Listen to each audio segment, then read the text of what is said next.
You know, we would say, well, industry standard percent, but this is our standard, you know, or for luxury. And then they'll say, oh, and they look at the, you know, they look at the offerings, they determine, you know, all the different things, and then they determine what, you know, which, you know, there's a service index, and they determine what they want to, which of those offerings they want. And then the conversation is, now all we have to decide is how much do we want to pay the buyer's broker?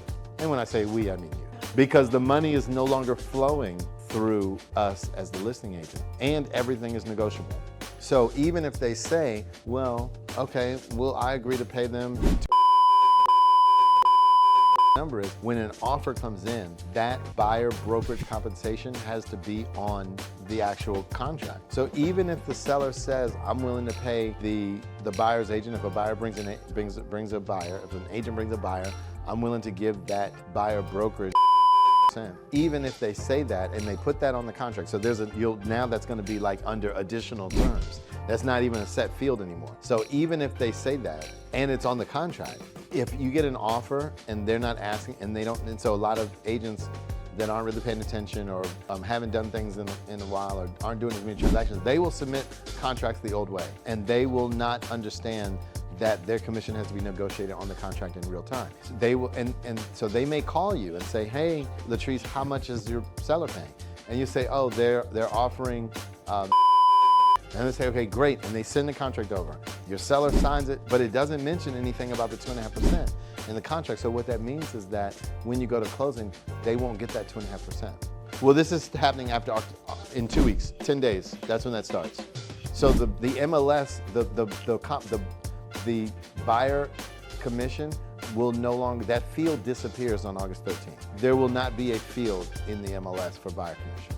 There will be a field for seller subsidy, which in the short term, people are going to interpret that as what the buyers may be probably willing to pay. I mean, it's gonna, in 10 days, the 13th, 14th, yeah. No, you mean how do you find out how much the seller's paying? You have to call and ask. But I guess the real point is that regardless of what they're paying, if anything, it doesn't really affect your offer. You know what I'm saying? When you go to a flea market and you see this table and there's a sticker on there for $50, maybe you just pay the $50, but in most cases you say, well, I'll give you 45, I'll give you 30, or whatever that is, and there's a negotiation.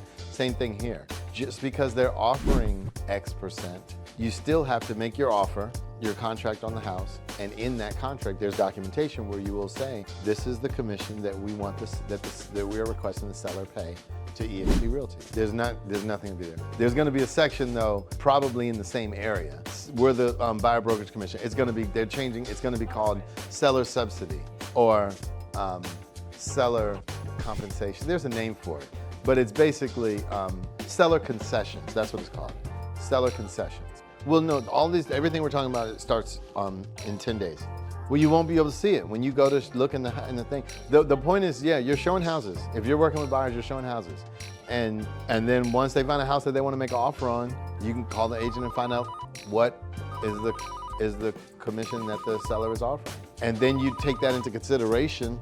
If they say then that lets you know that you probably shouldn't ask for unless you're offering above the asking price. If they say we're offering, okay, then now you only need to try to get 1% more. So maybe you only go above the asking price 1% and still get your. That's different. How that happens, that's a part of the home buying process. But in terms of the issue at hand, which is really agents and how they're going to be compensated and who's going to be compensating them and what forms and things they're going to use, those are the things that are changing. The appraisal process is going to stay the same. Oh, not at this time. No, because the lender is going to loan whatever's on the contract for the sales price or the appraised value, whichever is less. So when you go, good question. So when you in your email, and the thing is, I mean, this is, real estate is, it can be a hobby, but you want to, you at least will want to know that it's a hobby, and choose that it's a hobby, not it just becomes a hobby onto you, because you're not engaged, and then you look up and it's just a bill, right? Yeah, so you want to, you want to be, yeah, and if you're not engaged, it's hard that it'll be anything other than bill. Like I said, 25 hours is kind of the, you can still, at 15 hours a week, if your budget is 15 hours a week, then your job would just be focusing on finding opportunities and getting names and numbers and email addresses and passing that information on to a full-time agent, and getting a referral. That's a perfectly legitimate plan.